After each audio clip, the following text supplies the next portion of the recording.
Well, if you're wandering through the Exchange District in these beautiful early spring days and you need a break from the heat, you're going to want to stop in on the Soul Gallery, which is where I'm sitting right now, along with the owner and curator, I would even say. Maybe you can introduce yourself to everybody and how all of this came to be. Oh, that's a big question. My name is Julie Walsh. I'm owner and curator of Soul Gallery. It's a pleasure to be with you here today, Nolan. We've been in business as Soul Gallery for 14 years. Okay. However, there's a backstory to it happening. Years ago, I was wandering through the Exchange, 1998, in fact. All right. And I had just started my interior design management company. And I was going through the Exchange District during an art walk. And I happened upon Catherine Bruce in her studio on the floor, all fours, painting this massive canvas. And I immediately just felt this rush of energy of when something's really true and really resonates with my soul, I get an energetic expression, actually. And I was quite moved by it. And at that point, 1998, I set out to meet with all kind of lead artists here in the city. And Sight Gallery was in operation at that time, which was just one of the most magnificent galleries in Manitoba. And I met with Bruce Head, Keith Wood, Winston Leathers, Catherine Bruce, Bridget Dion, Tim Schouten. They were my favorites. And I started selling original art to my clients in my design projects. So way back then, like there's nothing more wonderful for me as an entrepreneur in design to be able to complement great design with fabulous fine art. So it's sort of the icing on the cake. And so way back then, Catherine Bruce had said to me, you should own and curate a gallery someday. And I just couldn't see that ever happening. That didn't resonate with your soul back then? No, because I felt really, okay, I'll put it this way. I hadn't grown up into a part of myself. Okay. I like that. Yeah. I think we're becoming, if we're on the journey of really listening and following the inner guidance, which I call soul, I wasn't prepared to see that and know that. But I did follow my nose with regards to my love of fine art and meeting artists. So it grew and grew and grew until the point where I was traveling throughout Turkey on a pilgrimage. And I literally had an epiphany, a vision of the gallery. And I really heard, open an art gallery. Nice. And within 6 months, I opened Soul Gallery in the Exchange. Okay. Actually. Now, you've only been in this location, I understand, since last January. Right. What caused you to take that step on the next sort of growth, as you were calling it before, the next sort of growing into something, that next sort of realization of the Soul Gallery? Right. A number of things. I'm a visionary for my business. And we had been quite successful operating the gallery as an art gallery in a home in Riverview for 13 years.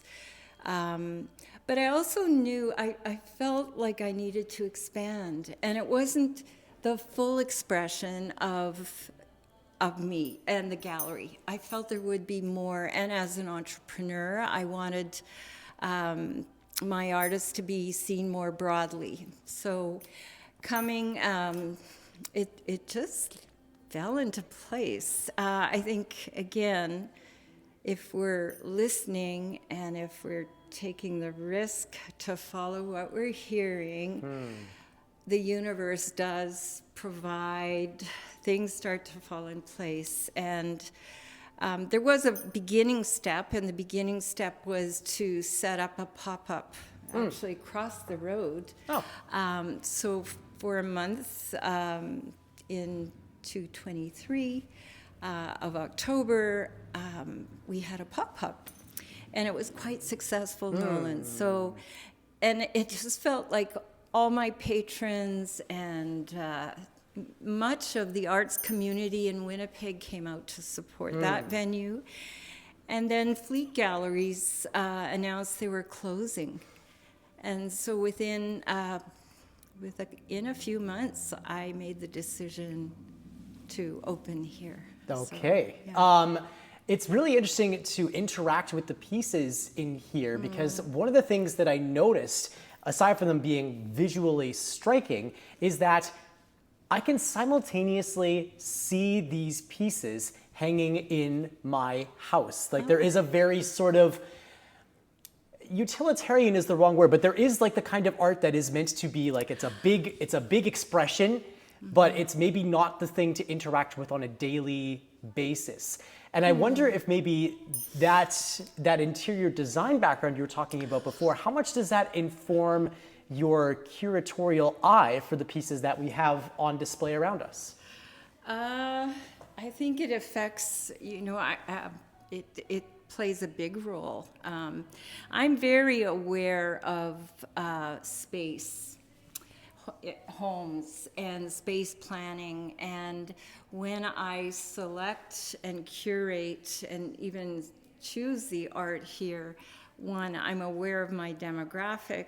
Two, I'm aware of kind of what people are looking for, and even the scale of pieces that people would need in their homes. And I often direct my artists to, this format size is what I'm needing right now, or clients are needing. So I don't know if I've answered your question absolutely very well, you have. but I'm always listening to my patrons, my clients, for what they're searching for. And my great delight is when I can find that piece of art and match it with the client who's been looking. And absolutely, that answers the question, which it's interesting that you have that interaction with the artists who are being displayed in the gallery too, for you to be able to say, here's what people are looking for. Can you provide this? Again, it's a very pragmatic approach to the arts, whereas some other artists might say, no, you can't tell me what to do, gallery owner. You're going to get what you get, and you're not going to get upset. Maybe you can talk about the dynamic that exists between you and the other artists that are on display here, and how you go about that sort of process of saying, here's what we need, and here's how maybe they respond to that. Yeah. Well, first I want to clarify that I don't tell my artists what to do per se. I would say people are looking for as a subject matter, for instance, and I know they want a larger piece of art. So I sort of plant that bug. I don't say this is specifically what you need to create, unless someone's come to me and asked for a commissioned piece of art, and that does happen too.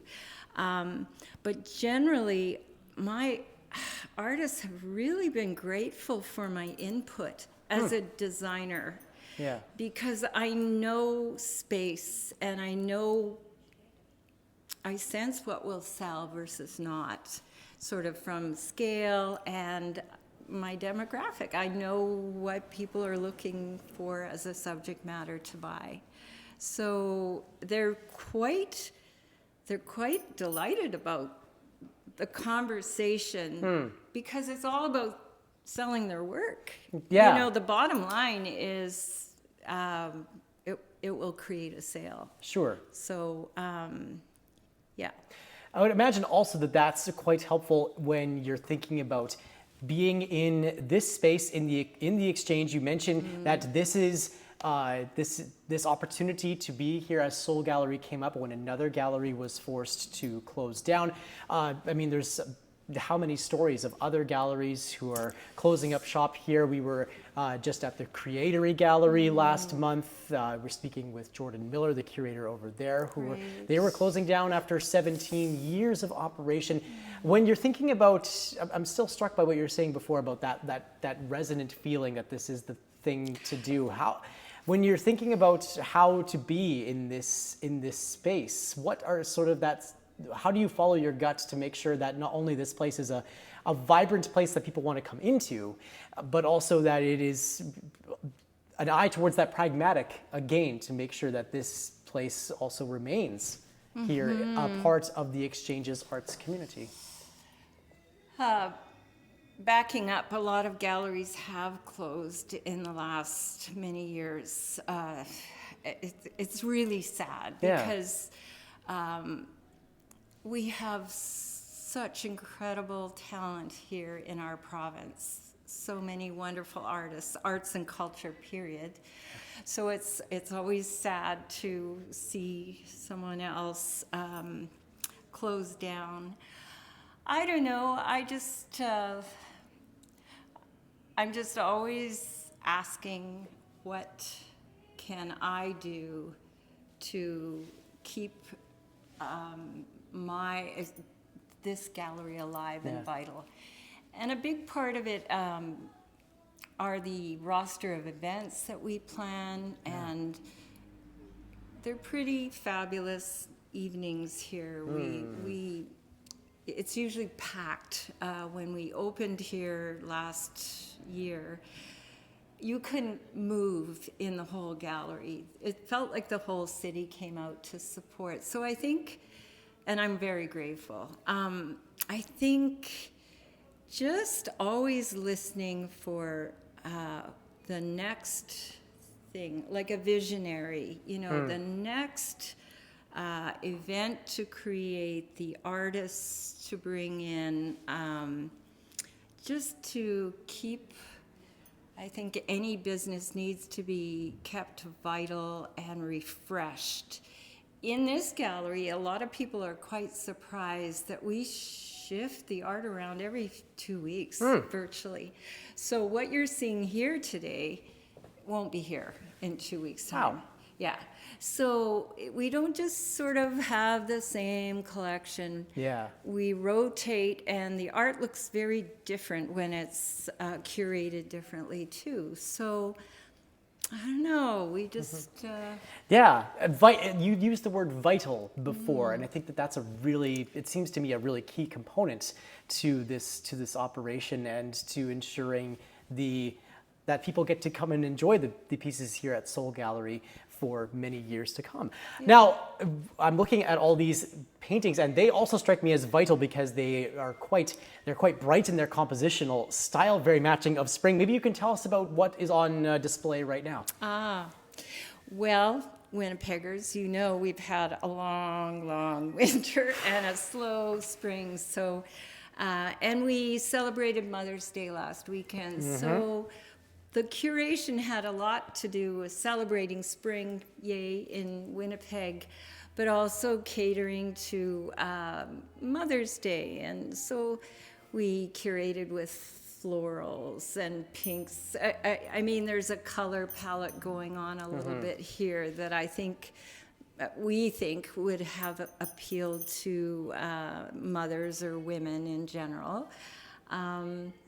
So we're welcoming spring, and we also did something very different. We created a gallery wall, which is... Yes, way in the back over there. Yeah, which we don't normally do, but we have a lot of smaller pieces of art, so we got Sure. to showcase them. Okay. Now, you talk about maybe the way in which all of these things are rotating. I would imagine then that that gives the different artists a chance to be in different lights and in different positions.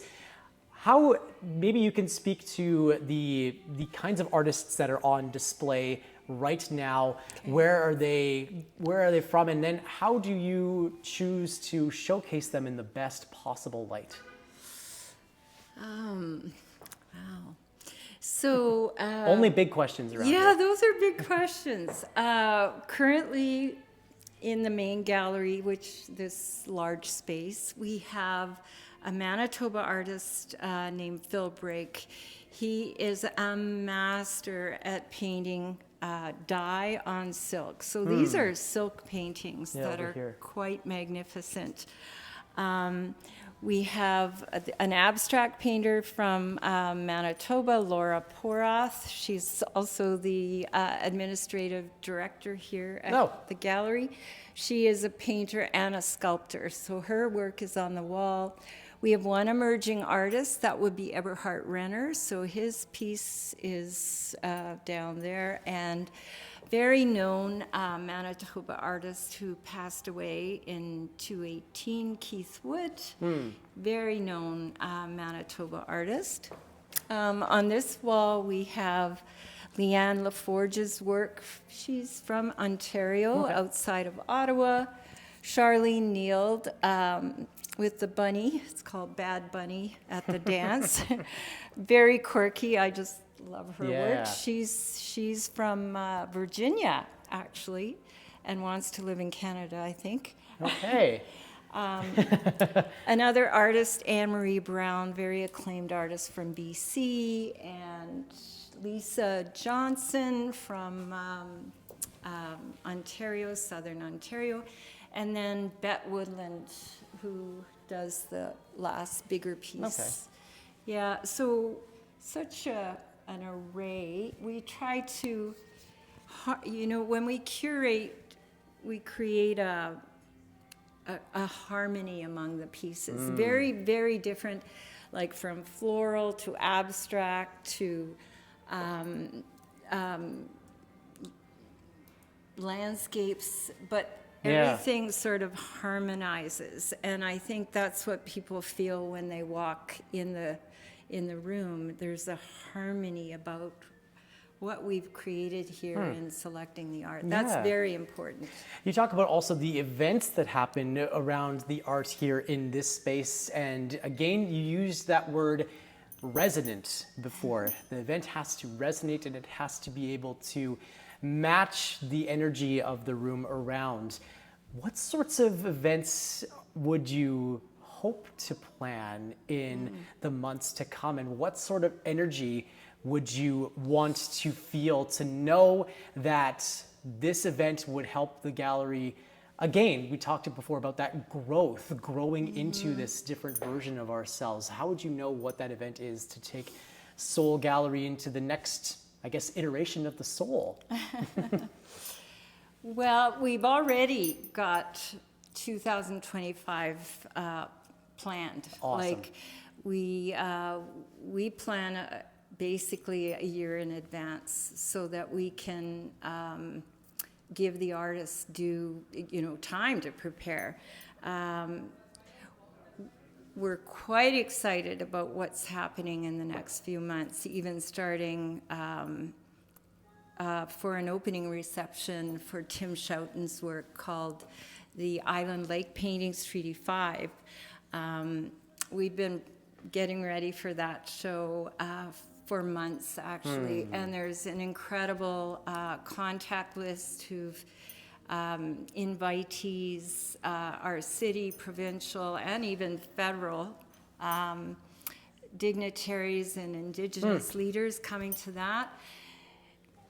I just think for our city and our province, this will draw a lot of attention and traffic to the gallery, just because of its subject matter and politically, like truth and reconciliation in our province. It's and I've seen the work, and it's just breathtaking.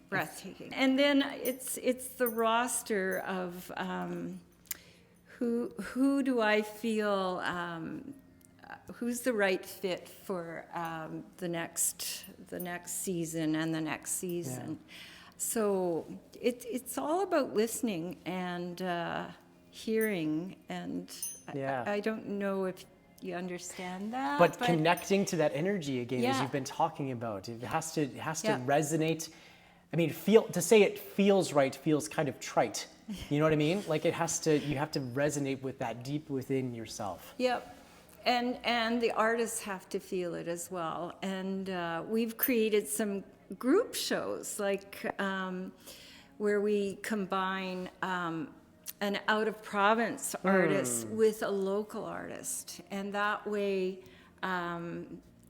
you know, the known Manitoba artist has their contact list, but also both artists benefit. Right, of course.